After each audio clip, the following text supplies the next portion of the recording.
शनि की साढ़े साती के विषय में आप सभी ने अवश्य सुना होगा। क्या शनि की साढ़े साती इतनी भयानक होती है कि जीवन दुखों से भर जाता है, जीवन बर्बाद हो जाता है? शनि की साढ़े साती के कष्टकारी प्रभावों के बारे में आप सभी अवश्य जानते हैं। इन सभी विषयों पर एक एक करके चर्चा करेंगे हम इस वीडियो के माध्यम से। जब भी कोई व्यक्ति जीवन के कठिन दौर से गुजर रहा होता है, परेशानी झेल रहा होता है, तो दूसरा व्यक्ति अचानक ही पूछ बैठता है, कहीं आपकी शनि की दशा या साढ़े साती तो नहीं चल रही?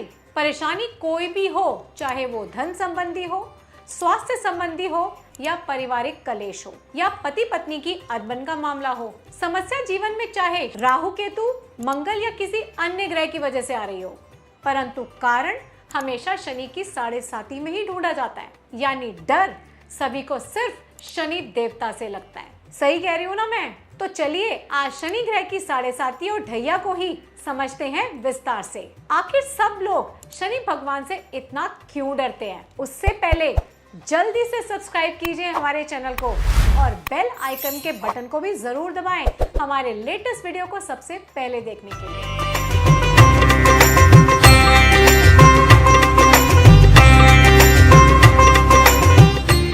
जय श्री महाकाल दोस्तों, मैं मोनिका कोचर आचार्य।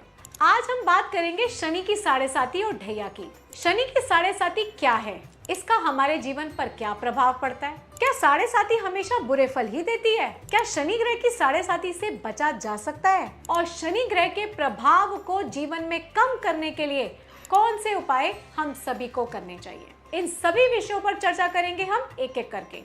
सबसे पहले बात करते हैं साढ़े साती की। साढ़े साती का क्या अर्थ है? साढ़े साती का अर्थ है 7.5 साल। 7.5 साल तक शनि ग्रह का 3 राशियों में गोचर। शनि देव एक राशि में भ्रमण करने में लगभग 2.5 वर्ष का समय लगाते हैं, तो 3 राशियों को पार करने में उन्हें 2.5 और 2.5 लगभग 7.5 वर्ष का समय लगेगा। इस 7.5 साल के समय को ही साढ़े साती या कंटक शनि कहा जाता है। आइए इसे एक उदाहरण से समझ लेते हैं। स्क्रीन पर आपको एक कुंडली दिखाई दे रही है। उसके पहले भाव में 10 नंबर लिखा है, जिसे कुंडली का पहला भाव या लग्न भी कहते हैं। हम सबके जीवन की शुरुआत इसी लग्न यानी प्रथम भाव से ही होती है। और जहां कुंडली का चंद्रमा स्थित होता है उसे जन्म राशि या चंद्र राशि कहा जाता है। यहाँ लग्न में 10 नंबर की राशि यानी मकर राशि उदित हुई है और चंद्रमा 11 नंबर यानी कुंभ राशि में बैठे हैं। तो इस जातक का लग्न हुआ मकर और जन्म राशि हुई कुंभ। साढ़े साती और ढैया की कैलकुलेशन चंद्र राशि से ही की जाती है, ना कि लग्न से। ये बात आपको ठीक से समझ लेनी है। जब शनि देव चंद्र राशि से 12वें भाव में प्रवेश करते हैं तो साढ़े साती का आरंभ हो जाता है, और जब शनि जन्म राशि से दूसरे भाव को पार कर जाते हैं तो साढ़े साती समाप्त हो जाती है। अब इसे स्क्रीन पर दी गई कुंडली से समझिए। जब कुंभ राशि वाले जातक के लिए शनि देव मकर में प्रवेश करेंगे तो इस कुंभ राशि वाले जातक की साढ़े साती आरंभ हो जाएगी, और जब तक शनि देव मकर, कुंभ और मीन राशि में 2.5 साल तक रहेंगे, यानी कुल 7.5 वर्षों तक रहेंगे, तब तक इस जातक की साढ़े साती चलती रहेगी। मीन राशि को पार करते ही कुंभ राशि वाले की साढ़े साती समाप्त हो जाएगी। इस समय यानी जिस समय मैं इस वीडियो को शूट कर रही हूँ, सितंबर के महीने में, आप लोगों को हो सकता है ये वीडियो अक्टूबर में देखने को मिले, तो सितंबर 2023 इस समय शनि देव कुंभ राशि में गोचर कर रहे हैं। तो इस समय मकर, कुंभ और मीन, इन 3 राशियों पर शनि की साढ़े साती एक साथ चल रही है। 3 राशियों पर एक साथ क्यों? क्योंकि साढ़े साती का प्रभाव एक साथ 3 राशियों पर पड़ता है, तो 3 राशियों पर साढ़े साती एक साथ चलती है। इस समय मकर, कुंभ और मीन 3 राशि वाले जातकों की साढ़े साती चल रही है।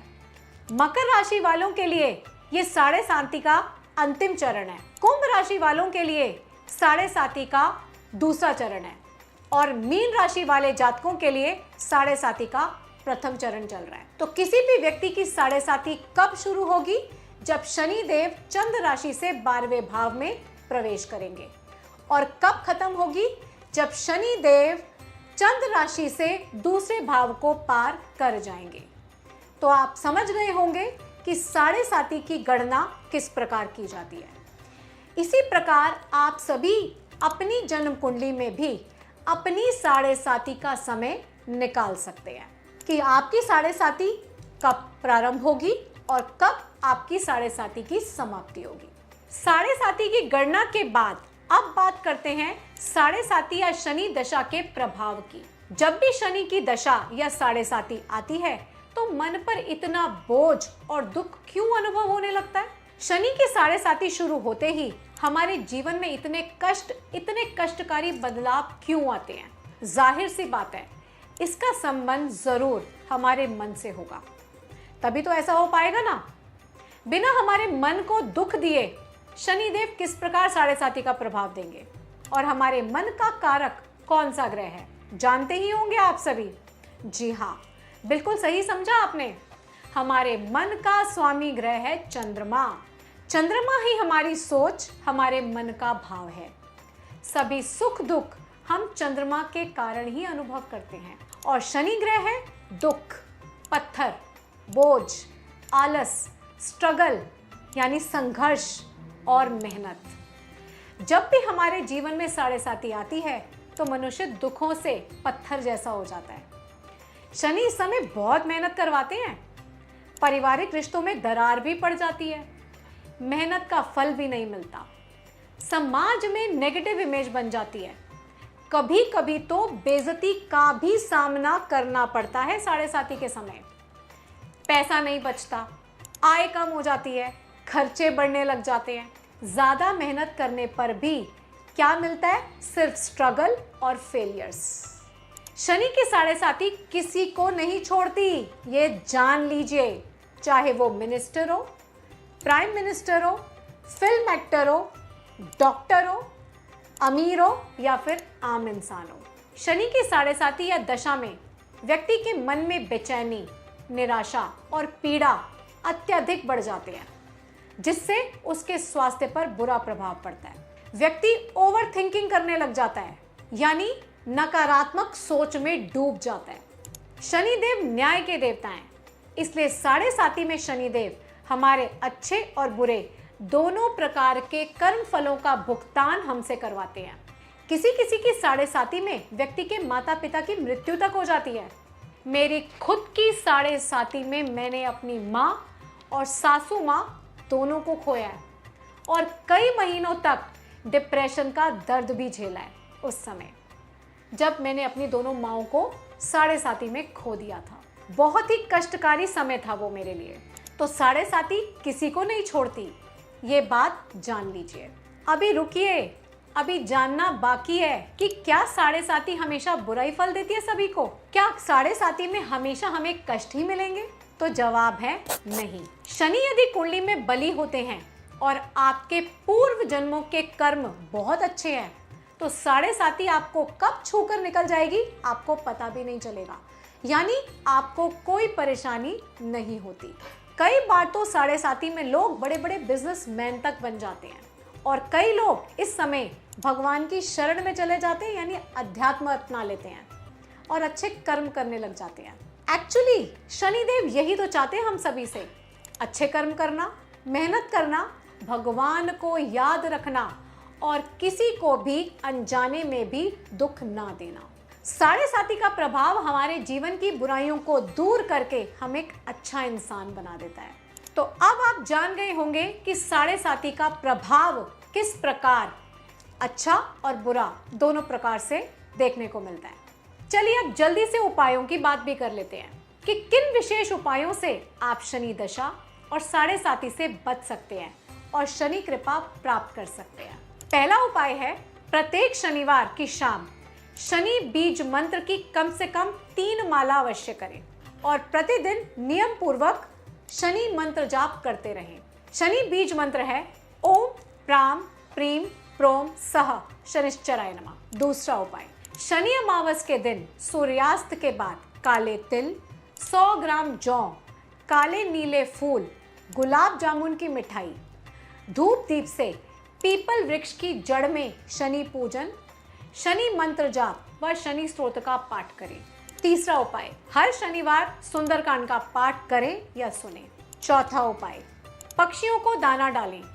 अपनी छाया देखकर शनिवार के दिन सरसों का तेल दान करें। गरीब मजदूरों को भोजन करवाएं और निष्ठा पूर्वक महामृत्युंजय मंत्र का जाप करें। पांचवा उपाय, शनि के बीज या वैदिक मंत्र का 23,000 की संख्या में अनुष्ठान करवाएं। शनिवार का व्रत करें और अपने जन्मदिन पर या किसी भी शनिवार अपने वजन के बराबर तुला दान करें। तुला दान का अर्थ है 7 अनाजों का दान करना है अपने वजन के मुताबिक। छठा उपाय, अपने घर के बड़े बुजुर्गों के रोज पैर छूकर आशीर्वाद लें, क्योंकि घर के बड़े बुजुर्ग शनि स्वरूप ही माने जाते हैं।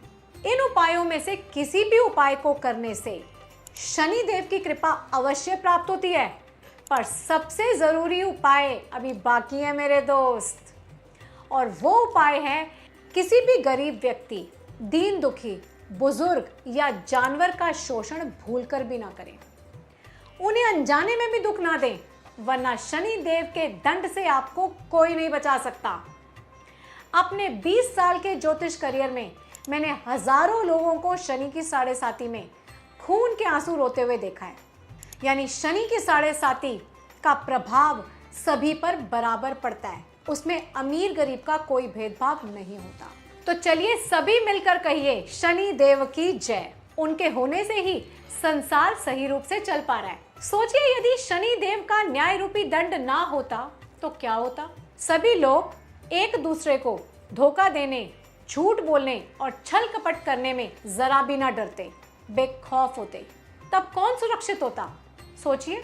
तो ये था शनि की साढ़े साती के बारे में जानकारी कि शनि की साढ़े साती किस प्रकार हमारे जीवन पर अच्छा या बुरा प्रभाव डालती है।